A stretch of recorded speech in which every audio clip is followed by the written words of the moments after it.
Greetings, one and all.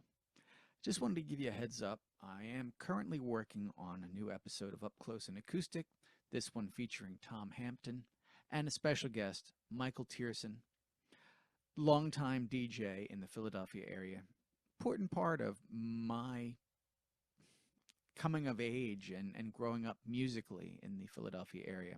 So while Tom is the guest, and I'm working diligently to edit his visit to Up Close and Acoustic, I'm also dealing at the same time with a computer crash and also hardware and also a software crash. It slowed me down, way down. It's painful.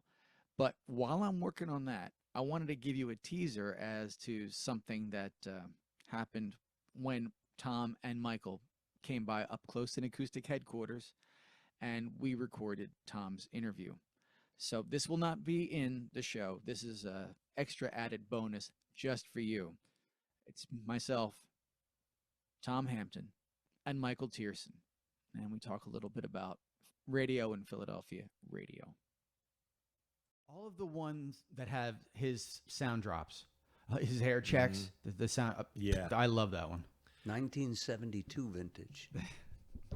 We were all better, so much better in 1972. The things you can find on the internet, man. I was literally just looking for photos from like the MMR era, and I found somebody on archive.org had 3 hours of Michael Tearson radio. Yeah. And so all of the stuff in that intro section that isn't part of the actual recorded final product is from that air show where he's, and in the 11 o'clock hour, I'm going to be playing, the second side two of the Ballad of Easy Rider by the Byrds. And That's great stuff. I mean, that made that video for me. I mean, I love the song, of course. But I mean, well, you have an appreciation for that from that particular perspective that a lot of people don't. And I share that. And that's why I wanted to put that in there. yeah. Because I felt like anybody that sees this video who is from, Dubuque, Iowa, or Santa Fe, or, wherever, and they don't know who he is, they need to at least get that peek into how important he was to this population and this demographic of radio listeners for that period. And that was the best way I could come up with to tip my hat to that. I love it. I mean, I think that for me, aside from the song, that makes it, because I do remember Michael on the air. I do remember calling into his late night show as a pest. We really had a monstrous, social effect on the city. Yeah, totally agree. I totally agree. I mean, MMR, especially at night, was something special. In the 70s, I learned 3 decades later, those early 70s, the record industry considered MMR the #1 breakout channel in the country, and that was largely from my late night show. The late nights, I can remember calling in.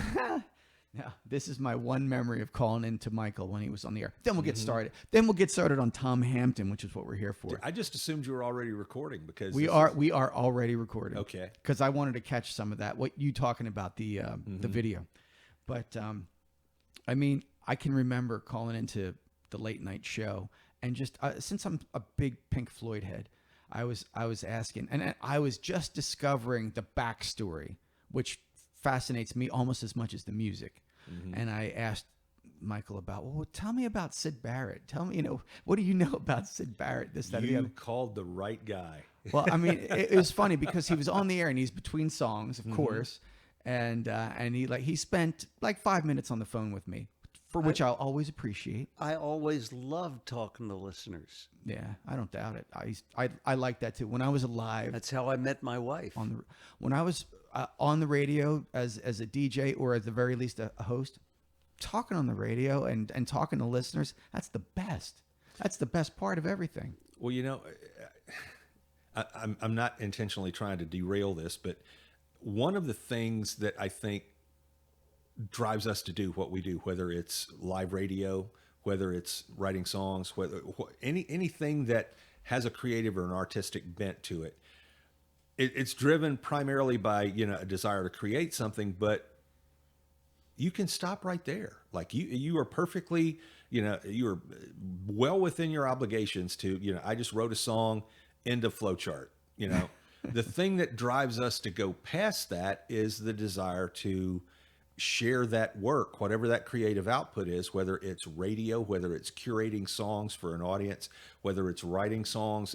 There has to be, if you're going to go past that particular flow chart and go further into it, there has to be some desire to connect with people on some level. You know, he labors over his shows. I know that you put a lot of effort into your shows. When I do the webcasts, I completely compose them ahead of time, and then I will make changes while I'm doing it. Oh, I write myself a script sometimes, but usually it's usually off the top of my head, and then if I listen back and say, well, that's not exactly what I meant, I'll go back and say what I meant. I mean, I have the luxury of doing that nowadays. I mean, I used to love flying by the seat of my pants live on the air. That was the best. But there's an adrenaline rush there that you don't get from doing it and then, you know, kind of curating it and assembling it after the fact. But that's a real thing. One of my biggest regrets is the night that I had the Beatles, Spooky Tooth, and Lol Coxill's version of School Kids singing I Am the Walrus, and I went from one to another live with the follow-up song in a cart machine. And I wish I'd have recorded that. I tried. I was so bad. I mean, like, I matter at all, but I mean, I tried to record everything I did on the air, and between myself and the guys that I worked with, who one I had to convince to record everything that we said, and the other who was already ahead of me. You know, it's not like there is no pearl of wisdom out of every word, but every once in a while there's something really good, and then if you have a great reaction with a fan who's called in, even better. That is the totally best thing in the world.